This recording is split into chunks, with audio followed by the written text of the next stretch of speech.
पुरुष है, जीत गया है तो भगवान हो गया, हार गया है तो शैतान। ये तो जित हार देते खड़ी है, दुनिया जेतू के पीछे चल रही है। ये नहीं देख रही कि ये जो जित रहा है कौन है, इसको नहीं देख रही। जीत गया है इस वास्ते भगवान है। राम जित गए सन, रावण हार गए सन। अगर देखा जाए इंसाफ की कसौटी नाल देखोगे, इन्ना कसूर रावण का नहीं है, राम दे भरा दा ही है। उस जमाने स्वयंवर की प्रथा आम सी, वर चुनना, स्वयंवर। कोई लड़की लड़के के गल विच माला पा देंदी सी, इनू कहते सन स्वयंवर, खुद वर चुन लिया। ये समाज ने खुल दी हुई सी। प्रतिष्ठित जिहड़ियां इस्त्रियां इतिहास दे बणियां हुई स्वयंवर होया, वैसे सारियां दा सी। एक प्रथा सी जो बाद विच खत्म की गई। इस वास्ते खत्म की गई कि अक्सर लड़की जज्बे के तहत, भावनावां के तहत चोण कर लेंदी सी, रिश्ता निभदा नहीं सी। अगे नौबत तलाक तक पहुंचती सी, बच्चे रुलदे सन। समाज अगे आ गया, स्वयंवर की प्रथा खत्म करनी पई। धार्मिक मुखी अगे आ गए, उन्होंने स्वयंवर की प्रथा को खत्म किया। तो यह स्वरूप नखा वरमाला लक्ष्मण के गल विच पाउण लगी। लक्ष्मण कहता नहीं, मैं ता जिंदगी कुआरा रहने का प्रण किया है और मैं अपने भरा दे नाल रहना है। तू मेरे भरा नाल गल कर ले। मतलब है दूजी तीजी शादी की प्रथा सी उस जमाने च, क्योंकि राम दे नाल ते सीता सी, फिर भी लक्ष्मण कहता है मेरे भरा नाल गल कर ले। ये इतिहासिक पहलू है, ये इतिहास है। राम दे पिता दी 4 पत्नियां सन, दशरथ दी ये प्रथा सी। तो मेरे भरा नाल गल कर ले। दोवें सुनखे सन, दोवां दा रंग रूप महान सी, दोवां दा तन प्रभावित करता सी, दोवें सुशील सन, दोवें गुणवान सन और दोवें ऋषि विशिष्ट तो धर्म की शिक्षा पढ़े हुए सन। राम कोल चली गई। राम ने भेजा नहीं, मेरे नाल मेरी पत्नी है तो मेरे भरा नाल गल कर ले। गुस्से च आके लक्ष्मण ने नक कट दी। हूँ किसी स्त्री की नक कट देनी, ये सारी जिंदगी लिए उसको मुथाज कर देना है, करूप कर देना है। ये पहल लक्ष्मण तो हुई है, रावण तो नहीं हुई। किसी आम साधारण मनुख की भैन के नाल इस तरह का व्यवहार हो, शायद वह भी बदले की भावना च आ जाएगा, पर वो तो राजे की भैन सी, रावण की, लंकेश की, बड़ा शक्तिशाली, बड़ा ताकतवर। महाराज की बाणी कहती है, चंद सूरज जाके तपत रसोई। अज सूरज दी किरणां नाल चुल्हे जलन लगे ने, पर रावण के जमाने च उदों इस तरह से चंद सूरज जाके तपत रसोई। रसोई के चुल्हे जलते सन सूरज दी किरणां, लकड़ा नहीं बलदियां सन। पता नहीं किस ढंग नाल उसने चुल्हे बनाए। उस जमाने सौर ऊर्जा, सूरज की रोशनी, सूरज की अग्नि तो कम लिया इस रावण। इसका मतलब है लंका इतनी उन्नत सी, रावण इतना अगे वध गया सी और उसने महल दे उत्ते सोना चाड़िया होया सी, कहंदे सोने की लंका। शिव जी का उपासक से पक्का, चारे वेद उसनों जबानी कंठ सन और बिना मन की एकाग्रता तो कंठ नहीं हो सकते। कई लोग मेरे को पूछते हैं, ज्ञानी जी कोई खुराक ऐसी हो जिहदे नाल बाणी कंठ हो? मैं कोई खुराक नहीं है, मन की एकाग्रता नाल कंठ होंदी है, किसी खुराक नाल नहीं। हो सकता है कोई डॉक्टर मेरे नाल सहमत होवे, भावें ना होवे, वो गल वखरी। यादाश्त शक्ति का ताल्लुक मन की एकाग्रता नाल है, किसी भी खुराक नाल नहीं है। ये भी महसूस कर मन की एकाग्रता नाल है। सारी जिंदगी जाप साहब पे पढ़ते हैं, बुढ़े हो गए, जबानी कंठ कोई नहीं। उन्होंने चारे वेद जबानी कंठ सन, जबानी पाठ करता सी राम। इसका मतलब है बिना मन की एकाग्रता तो यह नहीं हो सकता, उसका मन एकाग्र से। शिव जी का उपासक से और मामूली उपासक नहीं सी। एक दिन उसने कह दिता, ऐ भगवान, इस सिर दे ते आशीर्वाद का हाथ रखो, नहीं तो इस शीश की मैनू लोड़ नहीं है। शीश कट के अगों रख देता है। गुरु गोबिंद सिंह जी महाराज ने 5 सिरां की मंग की है, और जैसे मंग की अद्धे तो उंज भज गए सन भी ये गुरु नूं की हो गया। अद्धियां दे अद्धे माता जी कोल चले गए भी लाल जी नूं की हो गया, सिर मंगण लग पैन बंदे। और जेड़े उत्थे बैठे हुए सन, सहमे हुए सन, ये तो खुशकिस्मती 5 तैयार हो गए वारी वारी। पर सतगुरु ने मंग की है, तां शिव जी ने मंग नहीं की थी। राम शीस दे वह रावण शीस वेट करता है, हद हो गई। इन्ना प्यार शिव जी नाल, इतना कुर्बान जा रहा है शिव जी तो, इतना सदके जा रहे हैं और इतनी उसकी भक्ति, शीस कट के अगों रख रहा है। धन गुरु अर्जन देव जी महाराज उसके इस त्याग नूं, इस बलिदान नूं अपनियां 2 पंक्तियां विच बयान करते हैं। चौबोले महला 5वां, सम्मन जो इस प्रेम की, दम के होती साठ, रावण होते सो रंग ने, जिन सिर दीने काट। ऐ धन संपदा दे मालिक, जे प्रेम दा सौदा, आशीर्वाद दा सौदा माया दी दमड़ियां नाल आउंदा, तो रावण कोई भिखारी नहीं सी, राजा सी। अथाह सोना रख के आशीर्वाद ले सकता सी, पर उसने शीस भेंट की है। सम्मन जो इस प्रेम की, चौबोले महला 5वां, कि बाणी है, उस बाणी का नाम है चौबोले। सम्मन जो इस प्रेम की, दम के होती साठ, रावण होते सो रंक ने, जिन सिर दीने काट। रावण कोई भिखारी नहीं सी, उन्हें अपना शीस कट के अगों रखे। उन्होंने पता सी कि रब्बी पुरुषों का आशीर्वाद माया की दमड़ियां नाल नहीं मिलता, तो जे माया की दमड़ियां नाल जो आशीर्वाद दे देता है, उसके आशीर्वाद की भी उतनी ही कीमत है जितनी उस माया की, इसको ज्यादा कुछ भी नहीं। ये भी महसूस करते, वो आशीर्वाद उतना ही है जितनी माया है, बाकी कुछ भी नहीं, कुछ भी नहीं। सम्मन जो इस प्रेम की, दम के होती साठ, रावण होते सो रंग ने, जिन सिर दीने काट। हुण शिव जी का आशीर्वाद प्राप्त, 4 वेद जबानी कंठ ने, महाशक्तिशाली है, बड़ा ताकतवर है। हारिया क्यों? हार का की कारण? कहने भिरा बागी हो गया। भिरा ने सारे भेद दस दिते।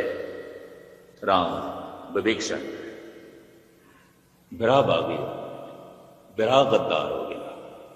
जद भी कोई कौम हारदी है, भरावां करके हारदी है। जद भी कोई देश हारदा है, यकीन जानो अपने हक करके हारदा है। अक्सर सारी दुनिया के इतिहास पढ़ के देख लेना, कोई ना कोई अपने विचों रस्ता दस देंदा है, इंज हो जाता है। हिंदुस्तान में एक कहावत मशहूर हो गई, घर का बेदी लंका डाले। सारी लंका तबाह हो गई सिर्फ विभीषण करके। रावण हार जाए सवाल ही नहीं पैदा होना। सारे राज दस दिते विभीषण ने, राम इंज जित सकना है, हो गई जित। मूर्छत होकर रावण गिरे है, सैकड़े बाण उसनों शरीर विच लगे ने, खून वग रहा है। कहते राम दे मुंह आह निकल गई जैसे पश्चाताप। और पता उसने लक्ष्मण को की आख्या, लक्ष्मण एक बहुत कीमती मनुख उसनों असीं जमीन पर गिरा दिता। मैं थोड़े सामने इतिहास के पन्ने पे रहा। ऐ लक्ष्मण, एक बहुत कीमती मनुख असीं जमीन पर गिरा दिता। और इसके आखिरी प्राण निकलन, ऐ लक्ष्मण तू जा, इसके कोल कोई कीमती ज्ञान की गल सीख ले। मैं ना 10-15 साल देखे हैं, सिखा ने पता नहीं कितने गिरा दिते मनुख, जिन्हां कोल दिल दिमाग सी, जिन्हां कोल सोच शक्ति सी। किसी ते इल्जाम ला के गिरा दो, किसी नूं गिरा दो। गिराना तो आसान है। एक दरख्त को पैदा करने दे फुल फल तक अपनाने दे 35-40 साल लग जाते हैं, उन्होंने कटद्या कितनी देर लगती। गंडेंदियां 6 माह, तुणेंदियां 1 दिन। राम कहते हैं लक्ष्मण एक बहुत कीमती मनुख जमीन पर गिर गया है।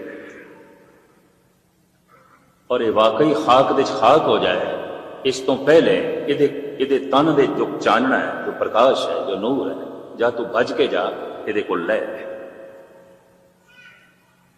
हुण जिस नाल इतना वड्डा युद्ध होया होवे और रावण की पवित्रता दे उत्ते एक भी धब्बा नहीं है, सीता नूं उसने सिर्फ कैद रखे, अपने महलों विच कैद नहीं रखिया, अशोक वाटिका दे अपने महलों तो बहुत दूर बाहर। ये उसके उच्चे इखलाक की निशानी, इसके ब्राह्मण होने की निशानी। चुक के क्यों ले आया? उन्हें ऐलानिया किया सी कि मेरी भैन कि मैं हुण राम की नक कटांगा। किसी की पत्नी चुक के लिया अगले की नक कटनी, और की इस तरह की। और लाला दौलत राय कहता है इस बहुत वड्डी जंग भयंकर युद्ध का कारण दो इस्त्रियां ने, एक स्वरूप नक्का एक सीता, इन्हों दोवां एक पासे करते युद्ध नहीं होना सी, ये जंग नहीं होना सी। राम नूं कोई लोड़ नहीं सी रावण नाल लड़न दी, ते रावण कोई दुष्ट नहीं सी, इस वास्ते दुष्ट हो गया, वो सीता नूं चुक ले गया।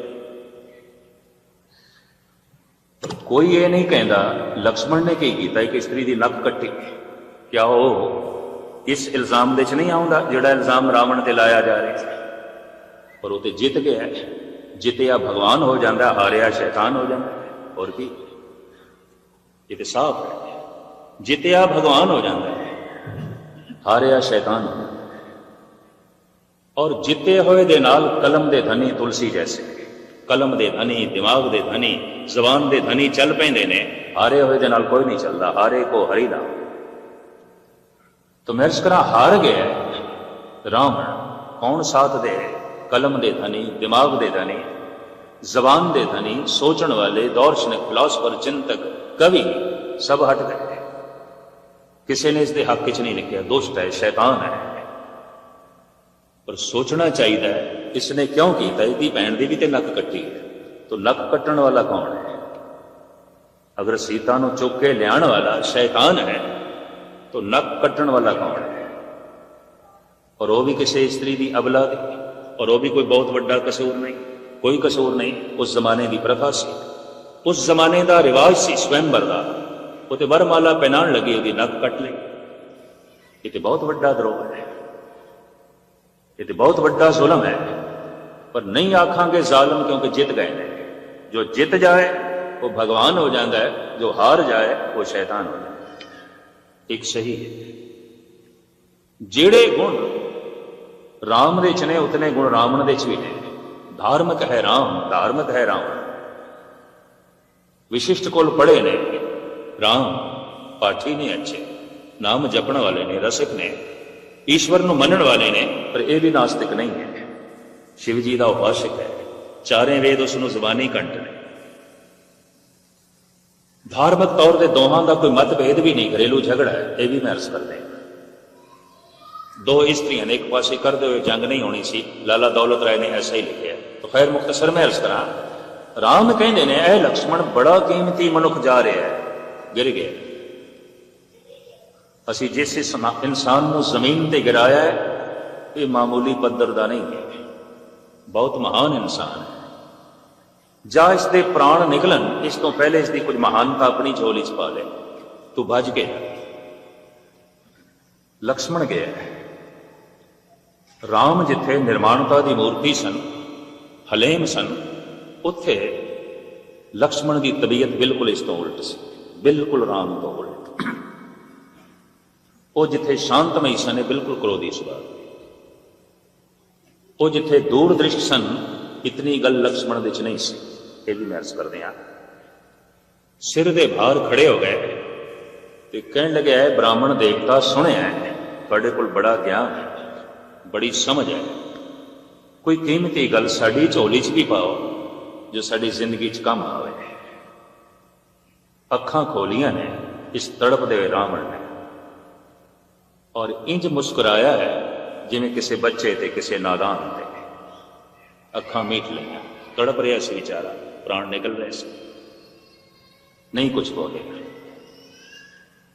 लक्ष्मण वापस आ गया, कहता भगवान वो तो बोलता ही नहीं, तो जब बोलता ही नहीं वो कोल की ज्ञान लईए। राम कहते हैं पुरखा तेरे कोल वो वसफ नहीं है ज्ञान लैण का। जिस दे कोल ज्ञान लईदा है ਉਹਦੇ सिर दे बाहर नहीं खड़े होएगा, जा उसके कदमां दे खड़ा हो ते हथ जोड़ के ज्ञान की मंग कर।